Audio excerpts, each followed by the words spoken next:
দিতে থাকে, যেমন উচ্চ রক্তচাপ, হৃদরোগ, ফুসফুসে জল জমে যাওয়া বা পালমোনারি ইডিমা, রক্তে অম্লের আধিক্য এবং রক্তে পটাশিয়ামের মাত্রা বেড়ে যাওয়া। নিম্নলিখিত পরিস্থিতিতে ডায়ালিসিস করা হয়। প্রথমত, সম্পূর্ণরূপে কার্যরত কিডনি হঠাৎ করে খারাপ হয়ে যাওয়া, অথবা দ্বিতীয়ত শরীর থেকে ড্রাগস বা বিষাক্ত পদার্থ বার করা। ডায়ালিসিস দুই ধরনের হতে পারে। এক, হেমোডায়ালিসিস বা রক্তকে পরিশ্রুত করার পদ্ধতি।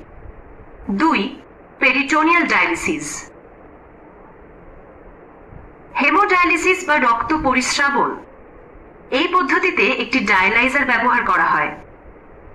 এটি হলো একটি যন্ত্র যা শরীরের বাইরে থেকেই শরীরের মধ্যেকার দূষিত পদার্থ শরীর থেকে বের করে দেয়।